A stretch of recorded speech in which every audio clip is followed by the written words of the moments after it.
Itnal sir ನಮ್ಮ ಜೊತೆಲಿ ಸಂಪರ್ಕದಲ್ಲಿದ್ದಾರೆ. ಇಟ್ನಾಳ್ ಸರ್, ಈ ರೀಶಫಲ್ ಅನ್ನೋ ಮಾತೆ ಒಂದೂವರೆ ತಿಂಗಳ ಕಾಲ ನಿಂತು ಹೋಗ್ಬಿಟ್ಟಿತ್ತು. ಈಗ ಯಾವಾಗ ಮುಖ್ಯಮಂತ್ರಿ ಬದಲಾವಣೆ ಸ್ವಲ್ಪ ದೂರದ ಮಾತು ಅನ್ನೋದು ಗೊತ್ತಾಯ್ತು, ಈಗ ಮತ್ತೆ ನಾನು ಸಚಿವ ಆಕಾಂಕ್ಷಿ, ಸಚಿವ ಸಂಪುಟ ಪುನರ್ರಚನೆ ಆಗುತ್ತೆ, ಈ ರೀತಿಯ ಹೇಳಿಕೆಗಳು ಪ್ರಾರಂಭ ಆಗ್ಬಿಟ್ಟಿದೆ. ಇಲ್ಲ, ಈ ಸಚಿವ ಸಂಪುಟ ಪುನರ್ರಚನೆ, ಕಾಂಗ್ರೆಸ್ ಪ್ರದೇಶ ಪಕ್ಷದ ಅಧ್ಯಕ್ಷರು, ಈ ಎಲ್ಲ ಬದಲಾವಣೆಗಳು, ಈ ಎಲ್ಲ ವಿಚಾರಗಳು ಮುಖ್ಯಮಂತ್ರಿ ಬದಲಾವಣೆಗೆ ತಳುಕು ಹಾಕಿಕೊಂಡಿದ್ದಾವೆ. ಆ ಒಂದು ಪ್ರಶ್ನೆಯನ್ನ ಬಗೆಹರಿಸದೆ ಹೊರತು ಇನ್ನು ಉಳಿದ ಯಾವುದೇ ಬೆಳವಣಿಗೆ ಕೂಡ ಆಗುವುದಿಲ್ಲ. ಅದು ಕಾಂಗ್ರೆಸ್ ಹೈಕಮಾಂಡ್ಗೂ ಗೊತ್ತು, ಮತ್ತೆ ಡಿ ಕೆ ಶಿವಕುಮಾರ್ ಅದನ್ನ ಆಗಕ್ಕೆ ಬಿಡೋದಿಲ್ಲ. Because you cannot solve the problems in part. ಮೂಲ ಪ್ರಶ್ನೆ ಇರೋದು ಈ ಮುಖ್ಯಮಂತ್ರಿ ಹುದ್ದೆ ಬದಲಾವಣೆ, ಆ ಒಂದು ಬಿಟಿ ಅಗ್ರಿಮೆಂಟ್ ಆ ಪ್ರಕಾರ ನಡ್ಕೊಂಡು ಅದಾದ ನಂತರ ಇನ್ನುಳಿದ ಎಲ್ಲ. ಈಗ ನಿಮ್ಮ ಕ್ಯಾಬಿನೆಟ್ ಹೈಕಮಾಂಡ್ ಕಾಂಗ್ರೆಸ್ ಹೈಕಮಾಂಡ್ ಈ ಒಂದು ಪುನರ್ರಚನೆಗೆ ಸಂಪುಟ ಪುನರ್ರಚನೆಗೆ ಅನುಮತಿ ಕೊಟ್ಟು ಬಿಟ್ರೆ ಅದರ ಅರ್ಥ ಏನಾಗುತ್ತೆ ಅಂದ್ರೆ ಸಿದ್ದರಾಮಯ್ಯನವರೇ ಮುಂದುವರಿತಾರೆ ಅಂತ ಹೇಳಿ ಒಂದು ಸಂದೇಶ ಹೋಗ್ಬಿಡ್ತದೆ.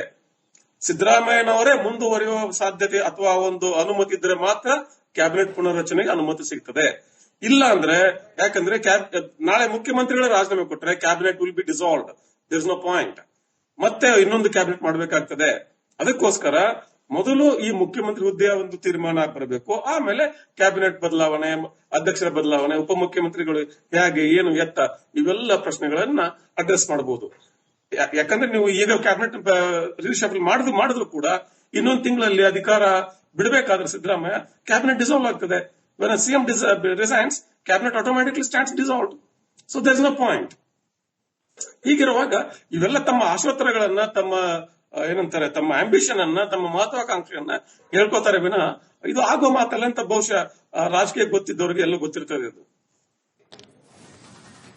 ಇಟ್ನಾಳ್ ಸರ್ ನಮ್ಮ ಜೊತೆಲಿ ಸಂಪರ್ಕದಲ್ಲಿದ್ದಾರೆ. ಇಟ್ನಾಳ್ ಸರ್, ಈ ರೀಶಫಲ್ ಅನ್ನೋ ಮಾತೆ ಒಂದೂವರೆ ತಿಂಗಳ ಕಾಲ ನಿಂತು ಹೋಗ್ಬಿಟ್ಟಿತ್ತು. ಈಗ ಯಾವಾಗ ಮುಖ್ಯಮಂತ್ರಿ ಬದಲಾವಣೆ ಸ್ವಲ್ಪ ದೂರದ ಮಾತು ಅನ್ನೋದು ಗೊತ್ತಾಯ್ತು, ಈಗ ಮತ್ತೆ ನಾನು ಸಚಿವ ಆಕಾಂಕ್ಷಿ, ಸಚಿವ ಸಂಪುಟ ಪುನರ್ರಚನೆ ಆಗುತ್ತೆ, ಈ ರೀತಿಯ ಹೇಳಿಕೆಗಳು ಪ್ರಾರಂಭ ಆಗ್ಬಿಟ್ಟಿದೆ. ಇಲ್ಲ, ಈ ಸಚಿವ ಸಂಪುಟ ಪುನರ್ರಚನೆ, ಕಾಂಗ್ರೆಸ್ ಪ್ರದೇಶ ಪಕ್ಷದ ಅಧ್ಯಕ್ಷರು, ಈ ಎಲ್ಲ ಬದಲಾವಣೆಗಳು, ಈ ಎಲ್ಲ ವಿಚಾರಗಳು ಮುಖ್ಯಮಂತ್ರಿ ಬದಲಾವಣೆಗೆ ತಳುಕು ಹಾಕಿಕೊಂಡಿದ್ದಾವೆ. ಆ ಒಂದು ಪ್ರಶ್ನೆಯನ್ನ ಬಗೆಹರಿಸದೆ ಹೊರತು ಇನ್ನು ಉಳಿದ ಯಾವುದೇ ಬೆಳವಣಿಗೆ ಕೂಡ ಆಗುವುದಿಲ್ಲ. ಅದು ಕಾಂಗ್ರೆಸ್ ಹೈಕಮಾಂಡ್ಗೂ ಗೊತ್ತು, ಮತ್ತೆ ಡಿ ಕೆ ಶಿವಕುಮಾರ್ ಅದನ್ನ ಆಗಕ್ಕೆ ಬಿಡೋದಿಲ್ಲ. Because you cannot solve the problems in part. ಮೂಲ ಪ್ರಶ್ನೆ ಇರೋದು ಈ ಮುಖ್ಯಮಂತ್ರಿ ಹುದ್ದೆ ಬದಲಾವಣೆ, ಆ ಒಂದು ಬಿಟಿ ಅಗ್ರಿಮೆಂಟ್ ಆ ಪ್ರಕಾರ ನಡ್ಕೊಂಡು ಅದಾದ ನಂತರ ಇನ್ನುಳಿದ ಎಲ್ಲ. ಈಗ ನಿಮ್ಮ ಕ್ಯಾಬಿನೆಟ್ ಹೈಕಮಾಂಡ್ ಕಾಂಗ್ರೆಸ್ ಹೈಕಮಾಂಡ್ ಈ ಒಂದು ಪುನರ್ರಚನೆಗೆ ಸಂಪುಟ ಪುನರ್ರಚನೆಗೆ ಅನುಮತಿ ಕೊಟ್ಟು ಬಿಟ್ರೆ ಅದರ ಅರ್ಥ ಏನಾಗುತ್ತೆ ಅಂದ್ರೆ ಸಿದ್ದರಾಮಯ್ಯನವರೇ ಮುಂದುವರಿತಾರೆ ಅಂತ ಹೇಳಿ ಒಂದು ಸಂದೇಶ ಹೋಗ್ಬಿಡ್ತದೆ. ಸಿದ್ದರಾಮಯ್ಯನವರೇ ಮುಂದುವರಿಯುವ ಸಾಧ್ಯತೆ ಅಥವಾ ಒಂದು ಅನುಮತಿ ಇದ್ರೆ ಮಾತ್ರ ಕ್ಯಾಬಿನೆಟ್ ಪುನರ್ರಚನೆಗೆ ಅನುಮತಿ ಸಿಗ್ತದೆ. ಇಲ್ಲ ಅಂದ್ರೆ, ಯಾಕಂದ್ರೆ ನಾಳೆ ಮುಖ್ಯಮಂತ್ರಿಗಳ ರಾಜೀನಾಮೆ ಕೊಟ್ಟರೆ cabinet will be dissolved, there is no point. ಮತ್ತೆ ಇನ್ನೊಂದು ಕ್ಯಾಬಿನೆಟ್ ಮಾಡಬೇಕಾಗ್ತದೆ. ಅದಕ್ಕೋಸ್ಕರ ಮೊದಲು ಈ ಮುಖ್ಯಮಂತ್ರಿ ಹುದ್ದೆಯ ಒಂದು ತೀರ್ಮಾನ ಬರಬೇಕು, ಆಮೇಲೆ ಕ್ಯಾಬಿನೆಟ್ ಬದಲಾವಣೆ, ಅಧ್ಯಕ್ಷರ ಬದಲಾವಣೆ, ಉಪಮುಖ್ಯಮಂತ್ರಿಗಳು ಹೇಗೆ, ಏನು, ಎತ್ತ, ಇವೆಲ್ಲ ಪ್ರಶ್ನೆಗಳನ್ನ ಅಡ್ರೆಸ್ ಮಾಡಬಹುದು. ಯಾಕಂದ್ರೆ ನೀವು ಈಗ ಕ್ಯಾಬಿನೆಟ್ ರೀಶಫಲ್ ಮಾಡಿದ್ರು ಕೂಡ ಇನ್ನೊಂದು ತಿಂಗಳಲ್ಲಿ ಅಧಿಕಾರ ಬಿಡಬೇಕಾದ್ರೆ ಸಿದ್ದರಾಮಯ್ಯ ಕ್ಯಾಬಿನೆಟ್ ಡಿಸಾಲ್ವ್ ಆಗ್ತದೆ. when a CM resigns, cabinet automatically stands dissolved. So there is no point. ಹೀಗಿರುವಾಗ ಇವೆಲ್ಲ ತಮ್ಮ ಆಶೋತ್ತರಗಳನ್ನ, ತಮ್ಮ ಏನಂತಾರೆ, ತಮ್ಮ ಆಂಬಿಷನ್ ಅನ್ನ, ತಮ್ಮ ಮಹತ್ವಾಕಾಂಕ್ಷೆಯನ್ನ ಹೇಳ್ಕೋತಾರೆ ವಿನ ಇದು ಆಗೋ ಮಾತಲ್ಲ ಅಂತ ಬಹುಶಃ ರಾಜಕೀಯ ಗೊತ್ತಿದ್ದವರಿಗೆ ಎಲ್ಲ ಗೊತ್ತಿರ್ತದೆ. ಇದು ಇಟ್ನಾಳ್ ಸರ್ ನಮ್ಮ ಜೊತೆಲಿ ಸಂಪರ್ಕದಲ್ಲಿದ್ದಾರೆ. ಇಟ್ನಾಳ್ ಸರ್, ಈ ರೀಶಫಲ್ ಅನ್ನೋ ಮಾತೆ ಒಂದೂವರೆ ತಿಂಗಳ ಕಾಲ ನಿಂತು ಹೋಗ್ಬಿಟ್ಟಿತ್ತು. ಈಗ ಯಾವಾಗ ಮುಖ್ಯಮಂತ್ರಿ ಬದಲಾವಣೆ ಸ್ವಲ್ಪ ದೂರದ ಮಾತು ಅನ್ನೋದು ಗೊತ್ತಾಯ್ತು, ಈಗ ಮತ್ತೆ ನಾನು ಸಚಿವ ಆಕಾಂಕ್ಷಿ, ಸಚಿವ ಸಂಪುಟ ಪುನರ್ರಚನೆ ಆಗುತ್ತೆ, ಈ ರೀತಿಯ ಹೇಳಿಕೆಗಳು ಪ್ರಾರಂಭ ಆಗ್ಬಿಟ್ಟಿದೆ.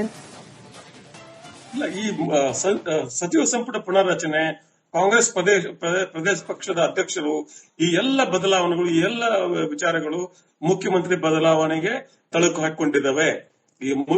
ಆ ಒಂದು ಪ್ರಶ್ನೆಯನ್ನ ಬಗೆಹರಿಸದೆ ಹೊರತು ಇನ್ನು ಉಳಿದ ಯಾವುದೇ ಬೆಳವಣಿಗೆ ಕೂಡ ಆಗುವುದಿಲ್ಲ. ಅದು ಕಾಂಗ್ರೆಸ್ ಹೈಕಮಾಂಡ್ಗೂ ಗೊತ್ತು, ಮತ್ತೆ ಡಿ ಕೆ ಶಿವಕುಮಾರ್ ಅದನ್ನ ಆಗಕ್ಕೆ ಬಿಡೋದಿಲ್ಲ. Because you cannot solve the problems in part. ಮೂಲ ಪ್ರಶ್ನೆ ಇರೋದು ಈ ಮುಖ್ಯಮಂತ್ರಿ ಹುದ್ದೆ ಬದಲಾವಣೆ, ಆ ಒಂದು ಬಿಟಿ ಅಗ್ರಿಮೆಂಟ್ ಆ ಪ್ರಕಾರ ನಡ್ಕೊಂಡು ಅದಾದ ನಂತರ ಇನ್ನುಳಿದ ಎಲ್ಲ. ಈಗ ನಿಮ್ಮ ಕ್ಯಾಬಿನೆಟ್ ಹೈಕಮಾಂಡ್ ಕಾಂಗ್ರೆಸ್ ಹೈಕಮಾಂಡ್ ಈ ಒಂದು ಪುನರ್ರಚನೆಗೆ ಸಂಪುಟ ಪುನರ್ರಚನೆಗೆ ಅನುಮತಿ ಕೊಟ್ಟು ಬಿಟ್ರೆ ಅದರ ಅರ್ಥ ಏನಾಗುತ್ತೆ ಅಂದ್ರೆ ಸಿದ್ದರಾಮಯ್ಯನವರೇ ಮುಂದುವರಿತಾರೆ ಅಂತ ಹೇಳಿ ಒಂದು ಸಂದೇಶ ಹೋಗ್ಬಿಡ್ತದೆ. ಸಿದ್ದರಾಮಯ್ಯನವರೇ ಮುಂದುವರಿಯುವ ಸಾಧ್ಯತೆ ಅಥವಾ ಒಂದು ಅನುಮತಿ ಇದ್ರೆ ಮಾತ್ರ ಕ್ಯಾಬಿನೆಟ್ ಪುನರ್ರಚನೆಗೆ ಅನುಮತಿ ಸಿಗ್ತದೆ. ಇಲ್ಲ ಅಂದ್ರೆ ಯಾಕಂದ್ರೆ ನಾಳೆ ಮುಖ್ಯಮಂತ್ರಿಗಳ ರಾಜೀನಾಮೆ ಕೊಟ್ಟರೆ cabinet will be dissolved, there is no point. ಮತ್ತೆ ಇನ್ನೊಂದು ಕ್ಯಾಬಿನೆಟ್ ಮಾಡಬೇಕಾಗ್ತದೆ. ಅದಕ್ಕೋಸ್ಕರ ಮೊದಲು ಈ ಮುಖ್ಯಮಂತ್ರಿ ಹುದ್ದೆಯ ಒಂದು ತೀರ್ಮಾನ ಬರಬೇಕು, ಆಮೇಲೆ ಕ್ಯಾಬಿನೆಟ್ ಬದಲಾವಣೆ, ಅಧ್ಯಕ್ಷರ ಬದಲಾವಣೆ, ಉಪಮುಖ್ಯಮಂತ್ರಿಗಳು ಹೇಗೆ, ಏನು, ಎತ್ತ, ಇವೆಲ್ಲ ಪ್ರಶ್ನೆಗಳನ್ನ ಅಡ್ರೆಸ್ ಮಾಡಬಹುದು. ಯಾಕಂದ್ರೆ ನೀವು ಈಗ ಕ್ಯಾಬಿನೆಟ್ ರಿಶಫಲ್ ಮಾಡಿದ್ರು ಕೂಡ ಇನ್ನೊಂದು ತಿಂಗಳಲ್ಲಿ ಅಧಿಕಾರ ಬಿಡಬೇಕಾದ್ರೆ ಸಿದ್ದರಾಮಯ್ಯ ಕ್ಯಾಬಿನೆಟ್ ಡಿಸಾಲ್ವ್ ಆಗ್ತದೆ. When a CM resigns, cabinet automatically stands dissolved. So there is no point. ಹೀಗಿರುವಾಗ ಇವೆಲ್ಲ ತಮ್ಮ ಆಶೋತ್ತರಗಳನ್ನ, ತಮ್ಮ ಏನಂತಾರೆ, ತಮ್ಮ ಆಂಬಿಷನ್ ಅನ್ನ, ತಮ್ಮ ಮಹತ್ವಾಕಾಂಕ್ಷೆಯನ್ನ ಹೇಳ್ಕೋತಾರೆ ವಿನ ಇದು ಆಗೋ ಮಾತಲ್ಲ ಅಂತ ಬಹುಶಃ ರಾಜಕೀಯ ಗೊತ್ತಿದ್ದವರಿಗೆ ಎಲ್ಲ ಗೊತ್ತಿರ್ತದೆ. ಇದು ಇಟ್ನಾಳ್ ಸರ್ ನಮ್ಮ ಜೊತೆಲಿ ಸಂಪರ್ಕದಲ್ಲಿದ್ದಾರೆ. ಇಟ್ನಾಳ್ ಸರ್, ಈ ರೀಶಫಲ್ ಅನ್ನೋ ಮಾತೆ ಒಂದೂವರೆ ತಿಂಗಳ ಕಾಲ ನಿಂತು ಹೋಗ್ಬಿಟ್ಟಿತ್ತು. ಈಗ ಯಾವಾಗ ಮುಖ್ಯಮಂತ್ರಿ ಬದಲಾವಣೆ ಸ್ವಲ್ಪ ದೂರದ ಮಾತು ಅನ್ನೋದು ಗೊತ್ತಾಯ್ತು, ಈಗ ಮತ್ತೆ ನಾನು ಸಚಿವ ಆಕಾಂಕ್ಷಿ, ಸಚಿವ ಸಂಪುಟ ಪುನರ್ರಚನೆ ಆಗುತ್ತೆ, ಈ ರೀತಿಯ ಹೇಳಿಕೆಗಳು ಪ್ರಾರಂಭ ಆಗ್ಬಿಟ್ಟಿದೆ. ಇಲ್ಲ, ಈ ಸಚಿವ ಸಂಪುಟ ಪುನರ್ರಚನೆ, ಕಾಂಗ್ರೆಸ್ ಪ್ರದೇಶ ಪಕ್ಷದ ಅಧ್ಯಕ್ಷರು, ಈ ಎಲ್ಲ ಬದಲಾವಣೆಗಳು, ಈ ಎಲ್ಲ ವಿಚಾರಗಳು ಮುಖ್ಯಮಂತ್ರಿ ಬದಲಾವಣೆಗೆ ತಳುಕು ಹಾಕಿಕೊಂಡಿದ್ದಾವೆ. ಆ ಒಂದು ಪ್ರಶ್ನೆಯನ್ನ ಬಗೆಹರಿಸದೆ ಹೊರತು ಇನ್ನು ಉಳಿದ ಯಾವುದೇ ಬೆಳವಣಿಗೆ ಕೂಡ ಆಗುವುದಿಲ್ಲ. ಅದು ಕಾಂಗ್ರೆಸ್ ಹೈಕಮಾಂಡ್ಗೂ ಗೊತ್ತು, ಮತ್ತೆ ಡಿ ಕೆ ಶಿವಕುಮಾರ್ ಅದನ್ನ ಆಗಕ್ಕೆ ಬಿಡೋದಿಲ್ಲ. Because you cannot solve the problems in part. ಮೂಲ ಪ್ರಶ್ನೆ ಇರೋದು ಈ ಮುಖ್ಯಮಂತ್ರಿ ಹುದ್ದೆ ಬದಲಾವಣೆ, ಆ ಒಂದು ಬಿಟಿ ಅಗ್ರಿಮೆಂಟ್ ಆ ಪ್ರಕಾರ ನಡ್ಕೊಳ್ಳಿ. ಅದಾದ ನಂತರ ಇನ್ನುಳಿದ ಎಲ್ಲ ಈಗ ನೀವು ಕ್ಯಾಬಿನೆಟ್ ಹೈಕಮಾಂಡ್ ಕಾಂಗ್ರೆಸ್ ಹೈಕಮಾಂಡ್ ಈ ಒಂದು ಪುನರ್ರಚನೆಗೆ ಸಂಪುಟ ಪುನರ್ರಚನೆಗೆ ಅನುಮತಿ ಕೊಟ್ಟು ಬಿಟ್ರೆ ಅದರ ಅರ್ಥ ಏನಾಗುತ್ತೆ ಅಂದ್ರೆ ಸಿದ್ದರಾಮಯ್ಯನವರೇ ಮುಂದುವರಿತಾರೆ ಅಂತ ಹೇಳಿ ಒಂದು ಸಂದೇಶ ಹೋಗ್ಬಿಡ್ತದೆ. ಸಿದ್ದರಾಮಯ್ಯನವರೇ ಮುಂದುವರಿಯುವ ಸಾಧ್ಯತೆ ಅಥವಾ ಒಂದು ಅನುಮತಿ ಇದ್ರೆ ಮಾತ್ರ ಕ್ಯಾಬಿನೆಟ್ ಪುನರ್ರಚನೆಗೆ ಅನುಮತಿ ಸಿಗ್ತದೆ. ಇಲ್ಲ ಅಂದ್ರೆ ಯಾಕಂದ್ರೆ ನಾಳೆ ಮುಖ್ಯಮಂತ್ರಿಗಳ ರಾಜೀನಾಮೆ ಕೊಟ್ಟರೆ cabinet will be dissolved, there is no point. ಮತ್ತೆ ಇನ್ನೊಂದು ಕ್ಯಾಬಿನೆಟ್ ಮಾಡಬೇಕಾಗ್ತದೆ.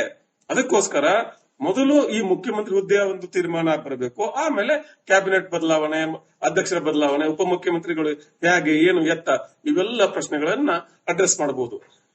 ಯಾಕಂದ್ರೆ ನೀವು ಈಗ ಕ್ಯಾಬಿನೆಟ್ ರಿಶಫಲ್ ಮಾಡಿದ್ರು ಕೂಡ ಇನ್ನೊಂದು ತಿಂಗಳಲ್ಲಿ ಅಧಿಕಾರ ಬಿಡಬೇಕಾದ್ರೆ ಸಿದ್ದರಾಮಯ್ಯ ಕ್ಯಾಬಿನೆಟ್ ಡಿಸಾಲ್ವ್ ಆಗ್ತದೆ. When a CM resigns, cabinet automatically stands dissolved. So there is no point. ಹೀಗಿರುವಾಗ ಇವೆಲ್ಲ ತಮ್ಮ ಆಶೋತ್ತರಗಳನ್ನ, ತಮ್ಮ ಏನಂತಾರೆ, ತಮ್ಮ ಆಂಬಿಷನ್ ಅನ್ನ, ತಮ್ಮ ಮಹತ್ವಾಕಾಂಕ್ಷೆಯನ್ನ ಹೇಳ್ಕೋತಾರೆ ವಿನ ಇದು ಆಗೋ ಮಾತಲ್ಲ ಅಂತ ಬಹುಶಃ ರಾಜಕೀಯ ಗೊತ್ತಿದ್ದವರಿಗೆ ಎಲ್ಲ ಗೊತ್ತಿರ್ತದೆ. ಇದು